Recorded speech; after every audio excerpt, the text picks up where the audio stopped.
হেই everyone, আশা করি তোমরা সবাই খুব ভালো আছো, মন দিয়ে ওয়ার্কআউট করছো অ্যান্ড ডায়েটটাও মেনটেন করছো। তো 3-4 দিন ধরে আমাদের জিম বন্ধ থাকায় আমাকে বাড়িতেই ওয়ার্কআউট করতে হলো। তো এই ভিডিওটা তাদের জন্য যারা ভাবো যে একা একা ওয়ার্কআউট করা যায় না পার্টনার না হলে। আমি বলবো ওয়ার্কআউট করার জন্য পার্টনার তুমি নিজেই নিজেকে তুমি যতটা মোটিভেট করতে পারবে, আদার সাইডের কেউ তোমাকে এতটা মোটিভেট করতে পারবে না। তো একটা গোল সেট করো যে পার্টিকুলার এই টাইমের মধ্যে ওয়ার্কআউট কমপ্লিট করবে। তার মধ্যে থেকে রেস্ট নাও, সেট ডিসাইড করো যে কটা পার সেট কটা করে ওয়ার্কআউট করবে।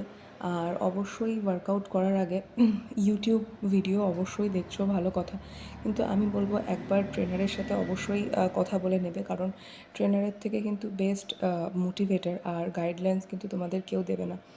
তো যারা ভাবো যে কীভাবে কী ওয়ার্কআউট করবে, কী ডায়েট প্ল্যান করবে, তারা অবশ্যই আমাকে ডিএম করতে পারো, বা আমার এই ওয়ার্কআউট ভিডিওগুলো তাদের জন্য। আশা করি ভিডিওগুলো তোমাদেরকে অনেকটা হেল্প করবে। আর আমি বলবো শুধু ওয়ার্কআউট করলেই হবে না, 30% যদি ওয়ার্কআউট হয়ে থাকে, 70% কিন্তু ডায়েট। তো চলো দেখা হচ্ছে পরবর্তী ভিডিওতে। টাটা।